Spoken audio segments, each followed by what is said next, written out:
Pranav, could you please come and help me with these video settings? I'm really confused.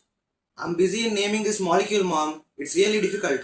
What's difficult in naming molecule? You have IUPAC rules, right? Yes, we do have IUPAC rules, but my teacher explained 10 IUPAC rules, so I'm confused which one to follow. What? How come there are 10 IUPAC rules? Okay, no problem. Bring pen and paper. I'll make it simple for you.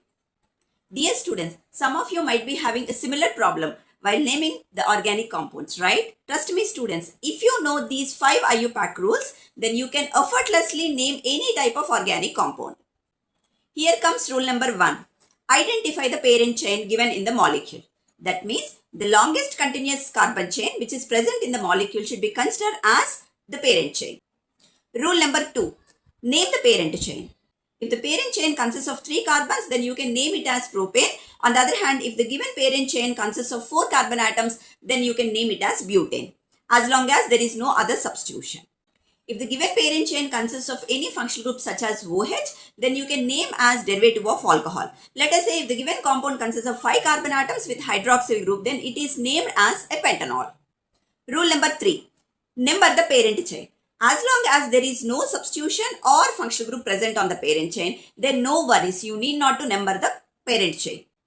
But if the parent chain consists of any functional group or substitution, then you have to number the parent chain such that the carbon bearing the functional group or the substitution should get the lowest possible. So in the given molecule, it consists of hydroxyl group. That means we have to name it as derivative of alcohol. So in order to give lowest possible number to the carbon bearing the hydroxyl group, we have to number this carbon chain like this.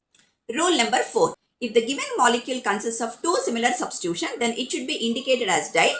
And if it consists of 3 similar substituents, then it should be named as tri, prefixed to the name of the particular molecule, along with the position at which these similar groups are present.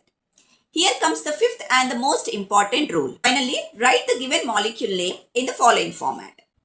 First prefix, then root word, then followed by suffix. So in the prefix, indicate the nature of substituents along with the position at which these substitutions are present. Followed by root word, it mainly indicates the number of carbon atoms present in the given molecule. And then finally suffix, here we will come to know the type of organic compound or mainly the functional group information we get. If you want to learn basics of organic chemistry in simple steps, then DM-CHEM Chem, I am conducting a 6-day workshop in basics of organic chemistry. If you DM, then I will share the details with you.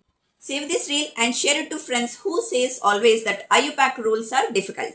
Stay tuned for more updates.